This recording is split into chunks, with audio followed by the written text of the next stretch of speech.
김동엽의 수익 플러스 오늘도 와운의 김동엽 대표와 함께합니다. 어서 오세요. 네, 안녕하십니까.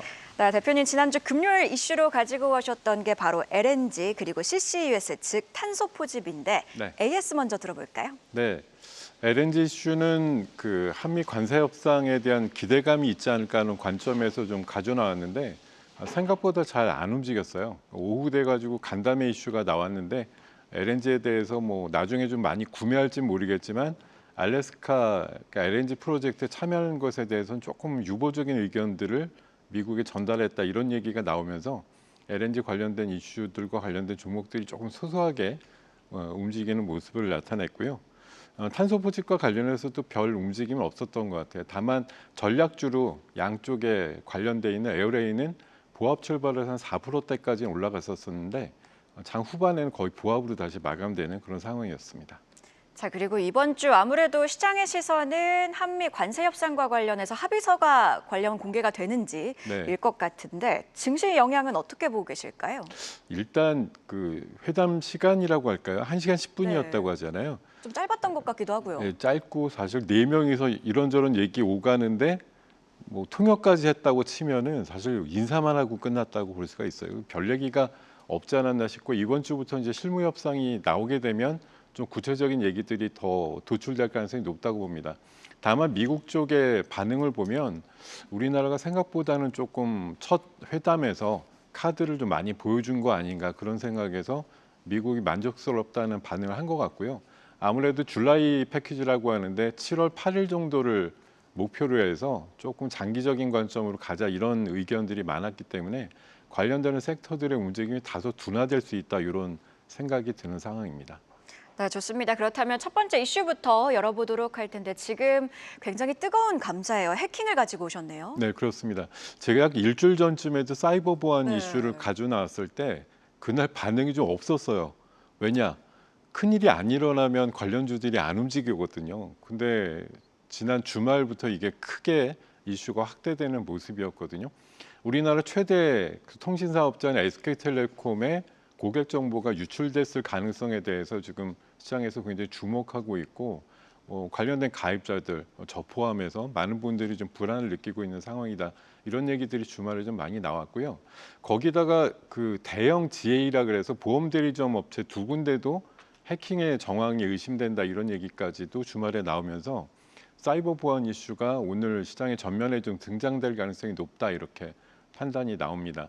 지금 현재 SK텔레콤이 오늘부터 유심에 대한 무상 교체를 시작을 해준다고 알고 있는데 관련돼서 데이터를 보면 현재 갖고 있는 유심 카드는 100만 개 정도 5월 달에 부지런히 만들어서 500만 개까지 더 확보하겠다 얘기를 하는데요.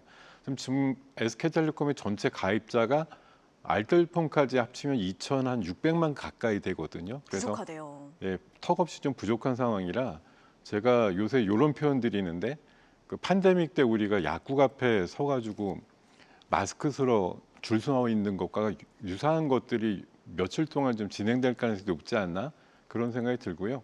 일단은 모두 다 교체하실 수 있는 상황이 아니기 때문에 뭐 회사에서 공지한 대로 유심 보호 서비스 먼저 좀 해보시는 게 좋지 않을까 생각이 들고 관련주들 좀 변동성이 커질 것 같은데요. 체크해 보도록 하겠습니다.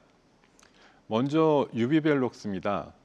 SK텔레콤의 유심 카드를 공급하는 주요 업체 중에 한 군데입니다. 그래서 오늘 관련된 변동성이 굉장히 커질 것 같다라는 생각이 드는 종목이고요. 그 의견 드리도록 하겠습니다. 자, 두 번째는 지니언스인데요.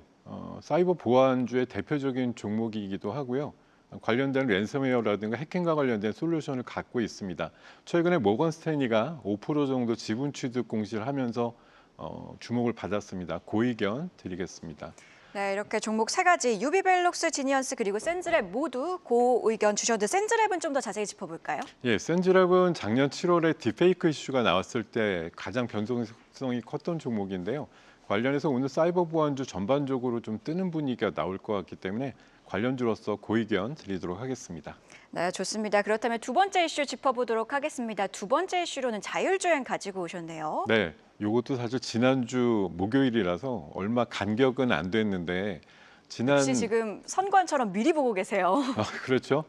주말에 테슬라가 9.8%나 올랐는데 가장 큰 이유를 꼽자면 머스크의 귀환 얘기가 되겠습니다만 어쨌든 그 미 행정부나 트럼프 정부에서 교통부를 통해서 무슨 얘기가 나왔냐면 중국하고 첨단 기술 경쟁을 하는데 뒤처지지 않기 위해서는 다소 무리가 있지만 자율주행책에 대해서도 이게 주별로 지금 기준이 막 다르고 그런데 그걸 국가 단일 기준으로 만들겠다라고 하면서 관련된 기준을 많이 완화하는 얘기들을 하고 있습니다.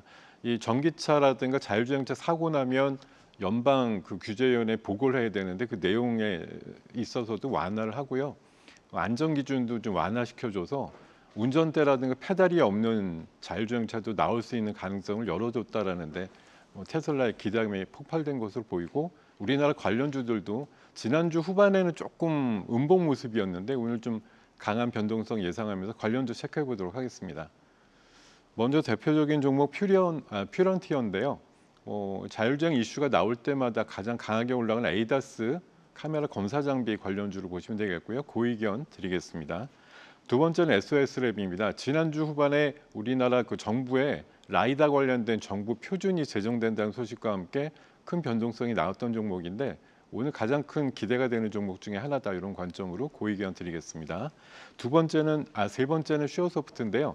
현대기아차와 함께 SDV라고 하는 그 플랫폼을 연구 개발하고 있는 대표적인 기업이고 이쪽에 현대기아차가 많은 투자를 하고 있는 만큼 관련된 흐름으로 긍정적인 주가 예상합니다. 고의견 드리겠습니다. 네, 종목 세 가지 퓨런티어, SOS랩 그리고 슈어소프트 테크까지 모두 고의견 주셨습니다. 그럼 바로 전략주도 들어봐야 될 텐데 전략주로는 아톤 가지고 오셨네요. 네, 방금 그 이슈에서도 조금 다룬 바가 있었는데 역시 제가 봐도 아톤 정도가 오늘 관심이 좀 커질 것 같아요.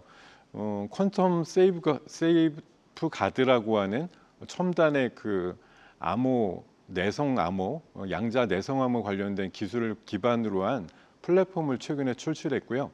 메리츠 금융과 함께 MOU를 맺어서 관련된 플랫폼을 좀 상용할 수 있는 기대감이 커졌다라고 볼 수가 있겠습니다. 패스라고 하는 명의 도용 방지 서비스를 하고 있는데 주말 사이에 이 사용자가 폭주하면서 관련된 앱이 먹통이 나올 정도로 사용자가 폭증하고 있다는 것도 주가에는 도움이 될 만한 소식으로 보이고요. 작년도 영업이익이 144억 나왔는데 이게 최대 실적 나왔고 올해도 따박따박 매출과 영업이익이 늘어날 기업으로 판단합니다. 목표가는 7,500원 제시해드리고요. 선절가는 5,150원 대응 전략 말씀드리겠습니다. 네, 이렇게 오늘의 전략주 아톤 기대해 보도록 하겠습니다. 저희 속보 하나 체크하고 가도록 하겠습니다. 딥시크와 관련해서 한국의 개인정보 처리 방침을 마련했다라는 소식이 있었습니다. 다만 서비스 재개는 아직이라는 점 함께 참고해 보시면 좋을 것 같습니다. 네, 이렇게 김동엽의 수익 플러스 오늘도 와운의 김동엽 대표와 함께했습니다. 고맙습니다. 네, 고맙습니다. 계속해서 다양한 경제 이슈를 알고 싶다면 구독과 좋아요, 알림 설정 부탁드립니다. AI 캐스터 권미정이었습니다.